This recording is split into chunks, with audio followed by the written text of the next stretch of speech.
Hi friends, வணக்கம். எல்லாரும் எப்படி இருக்கீங்க? இன்னைக்கு வீடியோவில் செம்ம டேஸ்டியான ஒயிட் சாஸ் பாஸ்தா ரெசிபி தான் பார்க்க போகிறோம். பாஸ்தா செய்யறதுக்கு தேவையான எல்லா ஐட்டம்ஸும் எடுத்து வச்சுட்டேன். வெஜிடபிள்ஸ் கட் பண்ணி வச்சுட்டோம் அப்படின்னா அதுக்கப்புறம் வேலை ரொம்ப சிம்பிளுங்க. முதல்ல நாம கட் பண்ணி க்ளீன் பண்ணி வச்சிருக்க ப்ராக்கலியை பிளான்ச் பண்ணி எடுத்துக்கலாம். ப்ராக்கலியை நல்லா கொதிக்கிற தண்ணியில் போட்டு ஒரு 5 minutes மூடி எடுக்கணும். இந்த ப்ராசஸ் தான் பிளான்ச்சிங். சால்ட் சேர்த்து பிளான்ச் பண்ணிக்கிறேன். அதுக்கப்புறம் நம்ம ஏற்கனவே எடுத்து வச்சிருக்கோம்ல கார்ன், அதையும் தண்ணியில் உப்பு போட்டு வேக வச்சு எடுத்துக்கிறேன். ஏன்னா இதெல்லாம் கொஞ்சம் வேகிறதுக்கு டைம் எடுக்குன்றதுனால இதை தனியா நான் வேக வச்சுட்டேன். கார்ன் வேக வச்சு எடுத்துட்டு அதே பாத்திரத்துல நான் எடுத்து வச்சிருக்க பாஸ்தாவையும் உப்பு கொஞ்சமா ஆயில் சேர்த்து வேக வச்சு எடுத்துக்கணும். பாஸ்தா வந்து ஒரு 80% குக் ஆனா போதும். கம்ப்ளீட்டா குக் ஆயிடுச்சு அப்படின்னா கொஞ்சம் மஷியா இருக்கும். அதனால ஒரு 3/4 திட்டத்துக்கும் அதிகமா வேக வச்சு அதையும் தனியா எடுத்து வச்சுக்கோங்க. நம்ம ஆயிலும் உப்பும் போட்டு குக் பண்றதுனால இது ஒன்னோட ஒன்னு ஒட்டாம உதிரியா இருக்கும். பாஸ்தா வேக வச்சு எடுத்ததுக்கு அப்புறமா நாம இதுக்கு தேவையான ஒயிட் சாஸ் ரெடி பண்ணிக்கலாம்.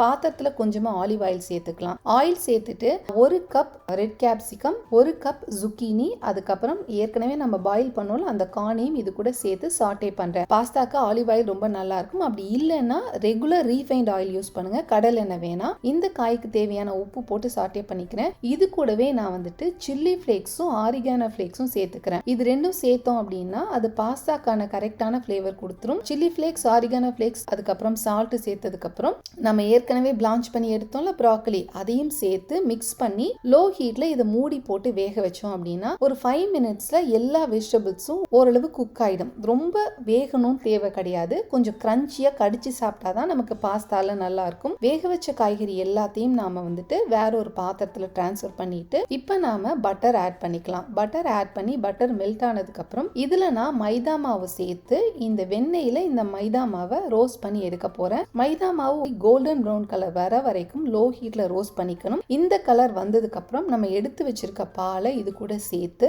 இந்த பால் கூட நான் கொஞ்சமா ஆரிகானோ ஃபிளேக்ஸ் சேர்த்துக்கிறேன். இந்த ஹர்ப் தான் பாஸ்தாவுக்கான ஃபிளேவர் கொடுக்கும். எல்லா கடையிலுமே கிடைக்குது இது. ஆரிகானோ ஃபிளேக்ஸ் சேர்த்ததுக்கு அப்புறம் நாம லோ ஹீட்ல இந்த பாலை மிக்ஸ் பண்ணிக்கிட்டே இருந்தோம் அப்படின்னா கொஞ்ச நேரத்திலே பால் வந்து திக்காயி நல்ல ஒரு கிரீமி கன்சிஸ்டன்சி வந்துடும். அந்த கன்சிஸ்டன்சி வந்ததுக்கு அப்புறமா நம்ம ஏற்கனவே வேக வச்சு எடுத்தோம்ல பாஸ்தா, அதை வந்து இந்த சாஸ் கூட சேர்த்து மிக்ஸ் பண்ணிக்கலாம்.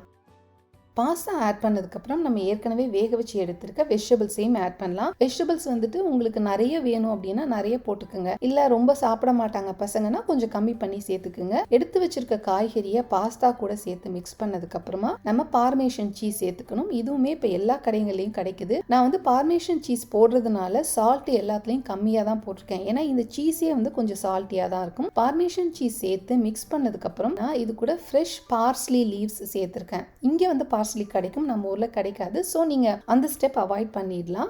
ஜஸ்ட் நம்ம கொரியாண்டர் லீவ்ஸ் இருக்குல்ல, அதை கூட நீங்க மிக்ஸ் பண்ணிக்கலாம். மிக்ஸ் பண்ணிட்டு நல்லா கலந்து விட்டு சுட சுட நீங்க இதை சர்வ் பண்ணீங்கன்னா செம்ம டேஸ்டியான white sauce pasta ready. Red கேப்சிகமும் ப்ராக்கலியும் இப்போ எல்லாருக்குமே அவைலபிளா இருக்கு. சப்போஸ் உங்களுக்கு zucchini கிடைக்கல அப்படின்னா அதுக்கு பதில் நீங்க கிரீன் கேப்சிகம் ஆட் பண்ணிக்கோங்க. அதே மாதிரி ப்ராக்கலி இல்லை அப்படின்னா நீங்க காலிஃபிளவர் ஆட் பண்ணிக்கோங்க. வெஜிடபிள் வந்து உங்களோட சாய்ஸ் தான். காய்கறியே இல்லாம கூட இதை மேக் அண்ட் சீஸ் மாதிரியும் செய்வாங்க. பட் காய்கறியோட சாப்பிட்றப்ப இது உடம்புக்கு நல்லது அப்படின்றதுனால நான் எப்பவுமே நிறைய வெஜிடபிள்ஸ் ஆட் பண்ணிக்குவேன். இந்த ரெசிபி கண்டிப்பா ட்ரை பண்ணி பாருங்க. வீடியோ பிடிச்சிருந்ததுன்னா மறக்காம லைக் பண்ணுங்க. இதுவரைக்கும் நீங்க என்னோட சேனலுக்கு சப்ஸ்கிரைப் பண்ணதில்லைன்னா அனிதாஸ் ஹாப்பி ஹோம்க்கு சப்ஸ்கிரைப் பண்ணுங்க. நெக்ஸ்ட் இன்னொரு இன்ட்ரெஸ்டிங் ரெசிபியோட உங்களை நான் மீட் பண்றேன். அது வரைக்கும் be cool, be happy, bye bye.